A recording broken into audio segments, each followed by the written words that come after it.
And hello everyone, Miami CO Indiana here.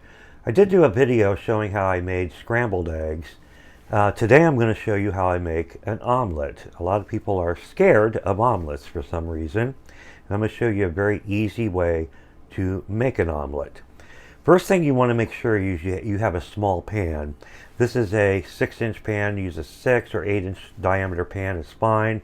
What you don't want to use is large skillets like this. This is a 12-inch pan because your omelet's going to be too thin. It's not going to come out good. Because when you're making omelets, it's like making crepes. You don't make several at a time. We're going to make one at a time. So if you have several people to feed, you can make an omelet one at a time, and you can put the ingredients in that they like. Today I'm going to make a vegetarian omelet. That's usually what I have. But you certainly are not restricted on what you can put inside an omelet. If you want to put meat like sausage, bacon, ham, you can certainly do that. But I just usually make a vegetarian omelet. The other important thing is you want to make sure to have all the ingredients that you need out and ready, because the process goes fast. You don't want to be trying to find some of your ingredients while your omelet's in the pan burning, because if it burns, it's not going to taste too good.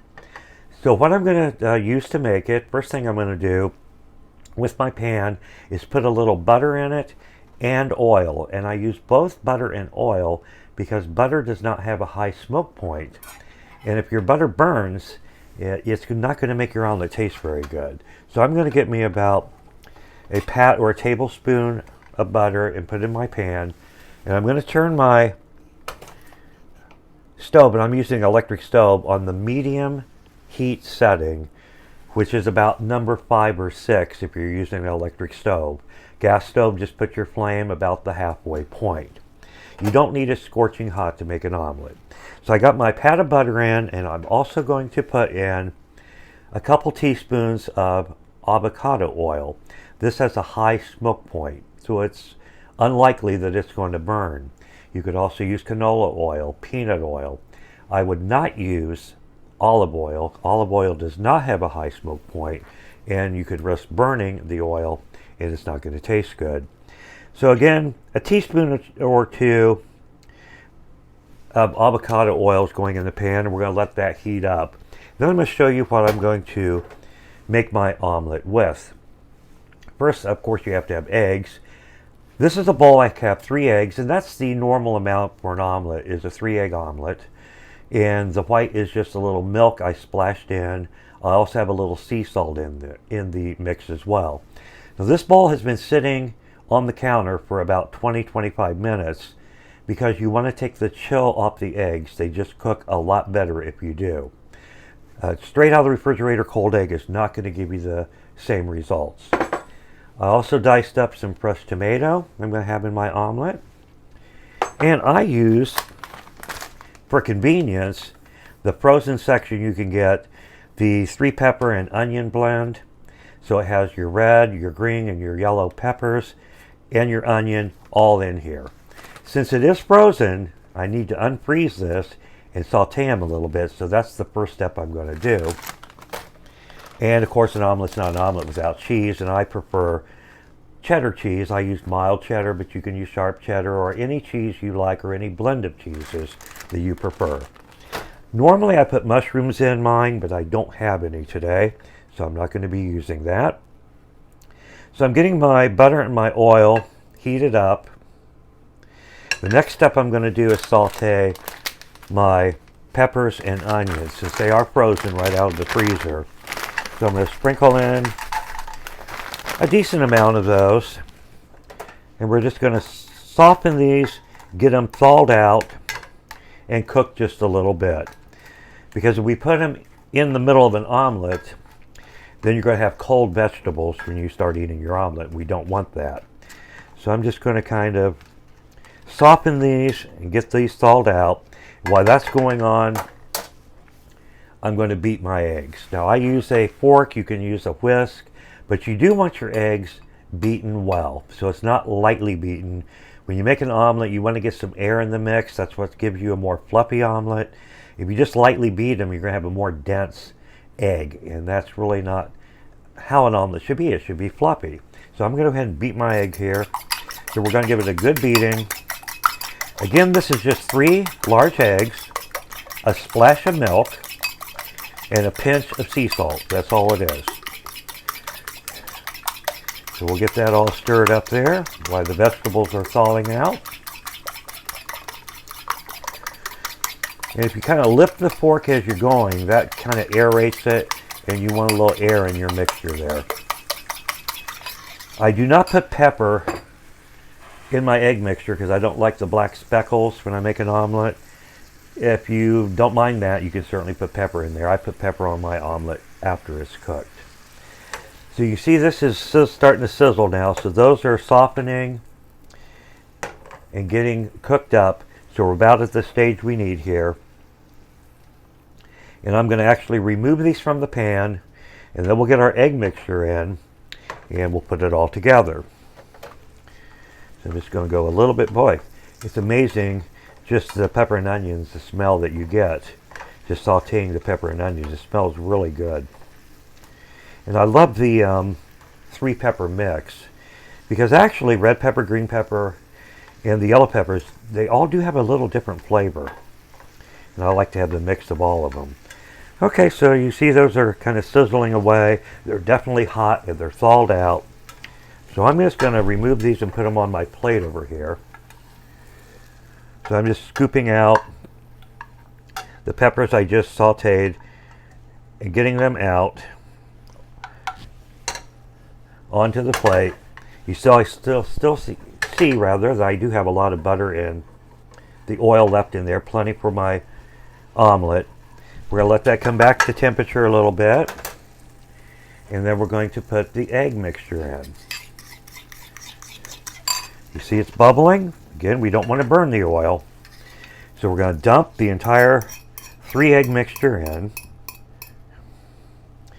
And then we're going to do absolutely nothing for a minute.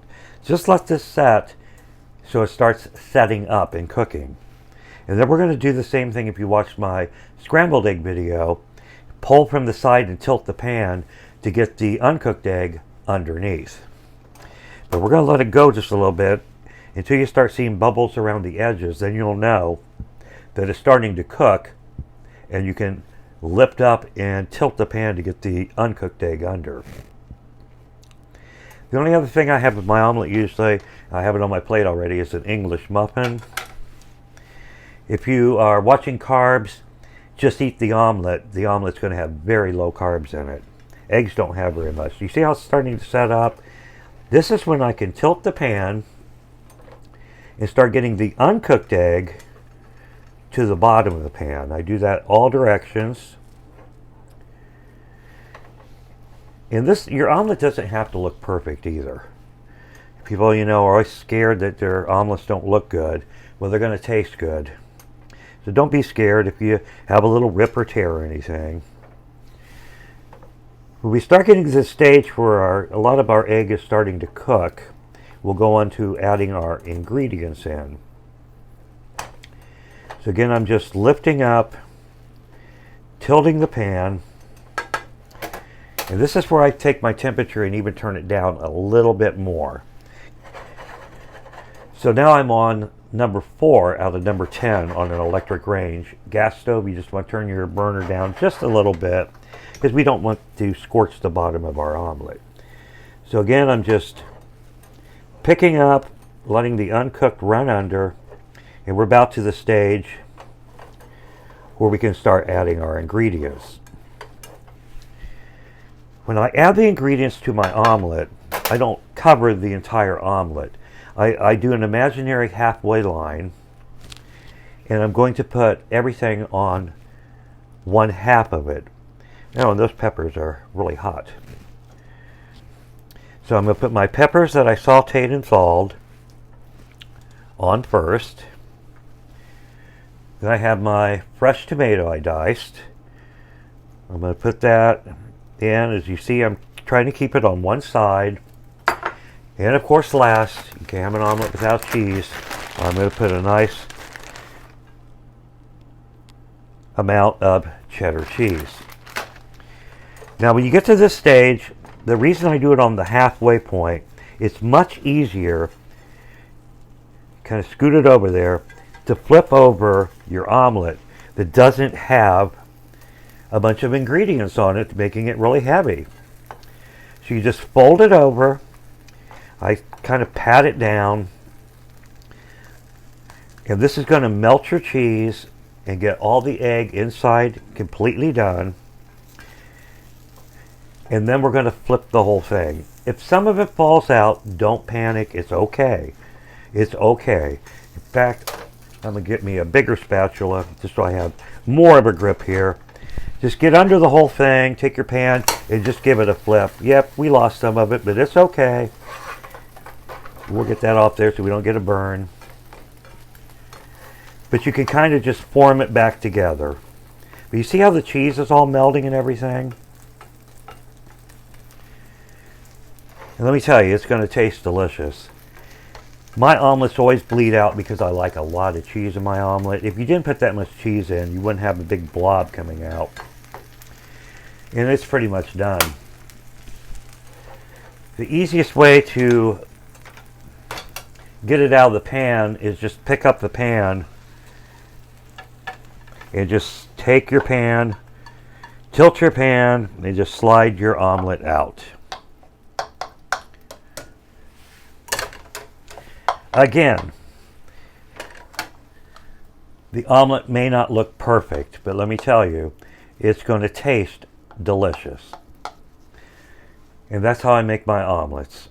Lots of cheese in it, lots of peppers, the tomatoes. So this is a vegetarian omelet, and I serve it with an English muffin. So I hope that helps some of you. If you want to make an omelet, just don't be scared of it. And don't worry that it doesn't come out perfect. We don't have the equipment that restaurants have when they make omelets. And they make them over and over and over and over all day long. So of course they're going to get good at it. But it still looks presentable. It still tastes delicious. And that's the most important part. Again, you don't want all the glob coming out. Don't use as much cheese as I do. I just like a lot of cheese in my omelet. Well, this is Miami CO, Indiana. Hope you enjoyed the video today. Leave a comment on how you make your omelet or what you like in your omelet, because I'd like to know. Till next time, hope you have a great day. So long.